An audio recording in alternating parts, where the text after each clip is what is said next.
moi, il n'est pas que dramatique. Il est sur fond dramatique, il y a des notes dramatiques, mais il y a aussi beaucoup d'humour. Moi, je le trouve très lumineux et très pétillant. Donc le dessin, j'ai essayé justement de reprendre ces deux pôles qui font une histoire avec un ancrage et une profondeur, une noirceur sur l'album, et en même temps des traits, des personnages très expressionnistes, des traits assez mouvants, des visages qui parfois virent à la comédie dans des situations qui deviennent cocasses malgré le fond dramatique de l'histoire. Pour moi, le scénario lui-même, il a aussi ces deux côtés, cette ambivalence en soi. Oui, c'est l'intérêt, et ça aussi d'avoir pour moi ça donne de la profondeur au dessin aussi, tu transportes les émotions des personnages jusqu'au lecteur avec une expression, une expressivité poussée des personnages. Donc oui, il faut garder beaucoup de force dans les expressions des personnages.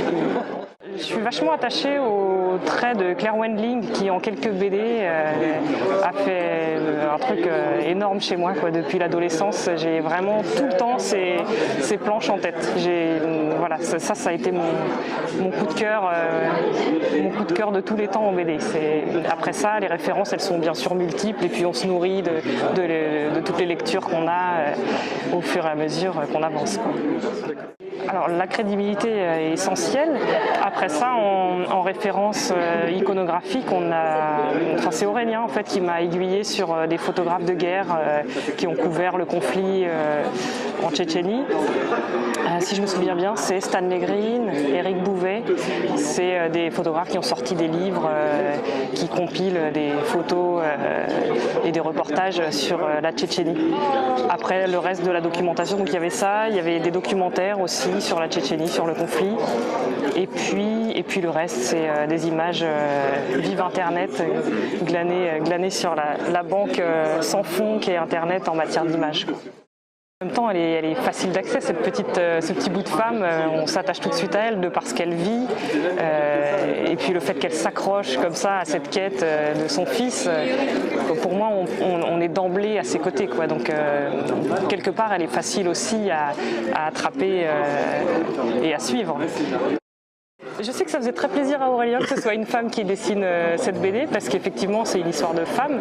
Après ça, la guerre, quand on n'est pas sur le front, c'est surtout une histoire de femme, parce que les hommes sont justement plus au combat. Donc oui, c'est une histoire d'arrière-ligne, quoi. Elle rencontre beaucoup de femmes, et puis c'est les femmes qui font avancer l'histoire. Souvent les hommes dans cette histoire sont pas tout à fait à la hauteur, et entre le fils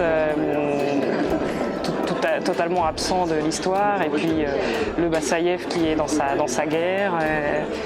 Voilà, c'est surtout les femmes qui portent l'histoire, et ouais, ça me plaisait sans être particulièrement accrochée à des histoires féminines. Je la trouve très intéressante à ce niveau-là, cette histoire. Graphiquement, c'est pas ce qu'il y a de plus difficile finalement. C'est plutôt assez facile, ouais. Un champ de neige, ça va, quoi. C'est facile à dessiner. Ça crée une belle atmosphère. Je trouve que l'atmosphère est assez facile à trouver. Le paysage parle de lui-même. Voilà, c'est vrai qu'on a la désolation, la solitude. Et cette quête vers l'inconnu, quoi, avec le paysage enneigé. Les trois lieux géographiques et les trois ambiances, c'était dans le scénario. Sur le tome 2, on aura encore une quatrième ambiance qui est la ville dévastée. Donc ça va être plus du gravat et de l'immeuble en déliquescence. L'histoire, c'est un mythe du petit poucet à l'envers en fait. Et c'est vrai que là, avec la Syrie, en fait, c'est une Syrie abandonnée dans laquelle se réfugie Bassaïev. On est un petit peu la maman, elle est en train de tomber dans l'antre de l'ogre, quoi. Donc voilà, c'est cette ambiance-là quand on a travaillé graphiquement le truc.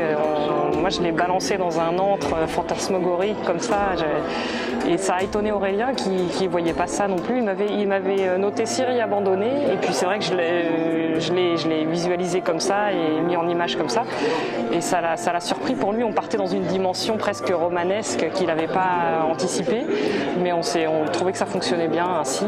C'est ce qui nous a valu une petite dissonance sur la couverture. On voyait les choses très différemment. Moi, j'aurais vu une couverture qui partait dans ce côté aventure, poussée vers le surréalisme, et puis, ou en tout cas vraiment aventure. Et lui voyait du journalisme presque, du photoreportage. C'est pas pour rien que la maman raconte l'histoire du petit Pousset au milieu de l'histoire. C'est vrai que son ogre à elle, ce sera Bassaïev sur ce tome 1. Nous, on fait un Bassaïev grand-père, etc., alors qu'il est mort bien avant d'être grand-père, je crois. Donc oui, on l'a complètement romancé, on s'est réapproprié complètement le personnage. Là-dessus, il ne faut pas chercher de vraisemblance avec le Bassaïev historique.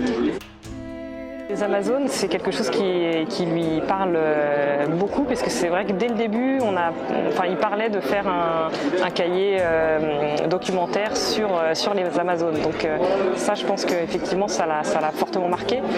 Je sais par contre que l'histoire et son scénario est né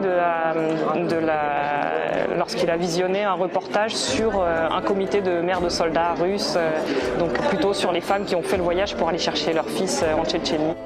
C'est un élément qui a son importance, mais qui reste quand même secondaire par rapport au sujet principal de la quête du fils à aller rechercher au fin fond de l'enfer.